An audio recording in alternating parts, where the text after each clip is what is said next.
letter bia na akosua se wa twira akoma ne dofo yi ni kunu kodwofo su Charles Lumba ya edda Lumba dakem assembly started se escalate ya wo yes o pese obeye kuna ni bi no no start ko yi sa letter no and what the ma bloggers and a bloggers no and miss ko to letter ni mu say what try letter abne ni kunu say on say obana o twa photo no ni mobira wakeka so nyina no appear e wo say yi ni mu obi ehunu say e odobro ni nsa no nyuma ene wo mu ye na mi wan sam mene mu no na abusua panyina dikai nyame ya o ya ade a o ma de niam bi wo mu ni bank nkuta hodie no ya na sometimes e wo form on the side enti na me suspect say yentu odobro ni free dan mu no ya otiminya access to bring that letter out no if there's any money bia ho a obetimi afa e de aye de opeso na obia so ni hwie obusa no thank you said the obusa questions no eno na ebusuafo ni binom e grip no say ya ma musa ono na block Lumba for the past getting to 20 years ni oni Lumba enka Lumba de na ebusuafo nyinom edi atonyom abusuapanyi di nim roni nso se onimu nti woni won kasa afedi die ben ene kwati bayira homem ama bayira mo akese a tio Lumba no ono woni lawyer no ene lawyer na ba bedan odobro ni lawyer apanyi lawyer otie mi wa sa lawyer nanyo mu bia lawyer no nanyo mu bia lawyer no even so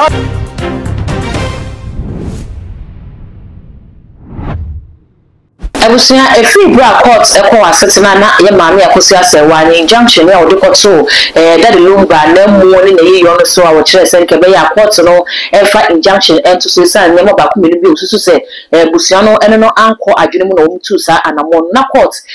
anyi no anya adwene na oyi injunction no edi free ye that Lumba emu no eni eyi yo no so no wo kire se abusia peni no betimi akoso na wakwakoye ne de hye no eyi na ka enim se asam no etu atwa ne sa enkosi sebra womusan ekopie mu ewo court na that Lumba ni nua ba ye maami akosua bempoma Ernestina na wo ba abonten ebe kire se debi se court no aka ne sa de ya wono ayie no wonko bi na emom se wobekwa ayie ni bi na se ampa obeje atum se ni nua ba ma no na afri mu na aye se wo hu adekode potin ya etimi age ni nua ba ma no enkwa edi free ni nsem na busia eno nam so ema wo kan entam kese edigu abusua peni no so kire se sebuso peni na ye na adwene se obeyi ni nya be ma na mu de esie wabra wo mu enhu adekode pote ya ekun da de Lumba dia ene na wo frɛ wo 24 tam kese ena wo de tu abuso peni so abusia eno no akwakofa enkomo bebre e de aba media no so dodo na ena e kyerɛ wo madwene e wo ho na interview bi akoso ya mepese bokwakohwe interview ni bi na abusia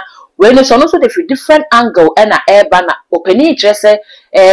memme bi ni amanye bi eba na ya kan memu ase obi wu a ye no obi sase aso abrada de Lumba efi mu no abusia no wo mu ye saade no ana okasa de fa letter bi a ebeto monten so letter no e kyerɛ se ye maami akosua se wa abrada de Lumba kwa etiase no wo de sa krata no eba ni kunu no kyerɛ se wole no agya papai kyerɛ se sa letter no da de Lumba ne kokua mu asem na enti abrada de Lumba etoy na kaka mamu no na ka wo se yekoyi wo ba se wa broni di fifie ho na yeto puno nim ese enye ba ko mienu bi wo ho no mo a yakora sa ne man de Lumba enkosi na da duanan na so wo bi sase abusua no wo mo ye sa ne man ana se wo mo ye ye de a ene na hwan ene de letter no ba abonti afresh na boni ade ni nyina no openi bi sase efri afi entam kase aye maami afre ede ato ni nwa be ma no emu no so na abusua san ene mu ntremu no etie too much gh ene woni guso a wo hwe mesre se ye be kwakohwe interview no de abagusua nya botre na tie interview ni din na fe ye ba wo me hu agyenkyere e wo comment section asantefo amamre mu no ana akan amamre mu no se oba ni kunu tifiem na be ma ne to a initial de ya na abusua ye ne se isansa be ma no kokoa mu niema bi wo edan na wo ni wom ni ntino yeyi oba ni pie ne ya ma wo dan foforo ne ya to sa dan ni mu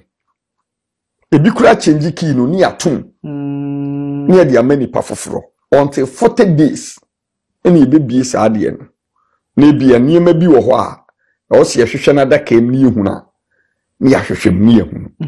but in this case me pesa me mfa asem no mako because yetie hwefo no omu believe ye pa ya no omu nim say ye ba ye tu ya bu kirekire mu ti wo mu was because social media no so ye nto obie kan sem ni bi ba we die amanesa odobroni da so ti dan na no ni lumba ye dey etim no ti bibia o bia on sa ade bi beto abonten lete bia na akosu ase wa twira akoma ne dofo yi ni kunu kodwofo su Charles Lumba ya edda Lumba da kem assembly started say escalate ya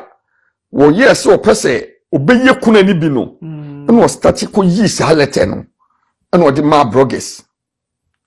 na bloggers no miss ko to lete ni mu say wa twira lete abne ni kunu say waja aware tie ni yo ena woman sa fabricate ye copy snap e de share envelope bram ena on say oba na o twa photo no ni mobira wakeka so nyina no e appear e wo say yi ni mu obi ehunu say e yodobroni nsa no nyuma ena wo mu ye na mi wan sa mene mu no na abusua panyina dikai nyame ya o ya ade ya o ma de niam bi chichiro wo nu masem ba ko pe unim na abusua panyini de why no ena o ye mistake yes say mistake mi hu say hante no obi na no ase akosu se wan ye nimu no na de oni me wofa ase na tie ne de obi a ma me nkoje aware e ma on se no obi ka kasa asem wo yato ewiase nyina ma sasem da ho a ehome afidie ade kwachi san ne sore ya ye kodi na wotwe nani wie ya ne sore ya afidie busua panyin se yesi ya ware no enti me kwane makohwehwem e wana mu se bibi ya dai asesa ya asesa one yenim se bema bia titu dwumtofo na every businessman bia no tie nkomo amidi you eya na wo mu ni bank nkuta hodie no ya na sometimes e wo form always no they keep money on their side enti na me suspect say yentu odobroni amfri dan mu no ya otiminya access to bring that letter out no if there's any money bia ho a obetimi afa e aye de opeso na obia so ni hwie obusa no thank you said the obusa questions no eno na ebusuafo ni binom e grip no say ya ma musa question onu so na the right person ya Lumba dinachi one mother one father it will every right to ask question uti enkomo ni ye will every right to ask question enti abusuapanyini ko ya ekwa abontin ko busa ya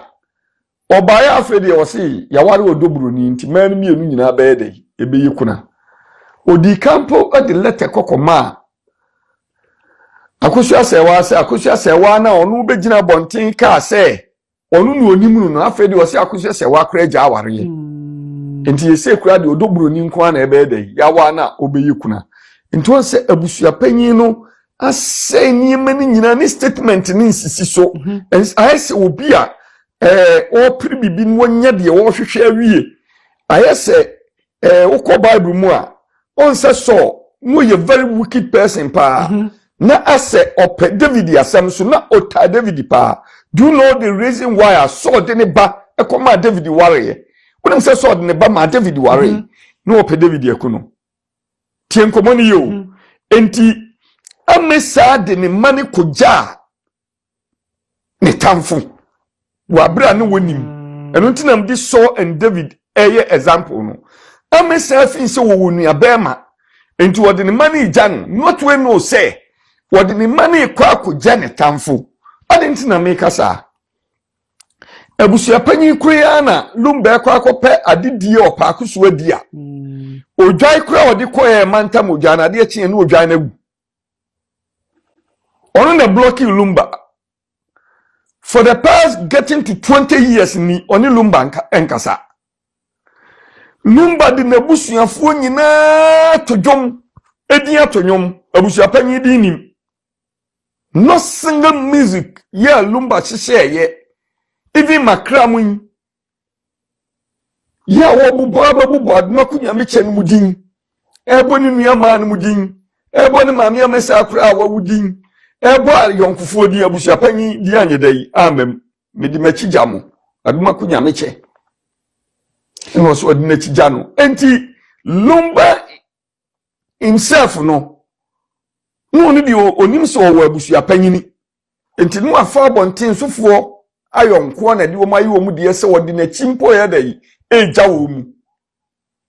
lumba ko wu ye abusuapanyi atie si dwom kunkum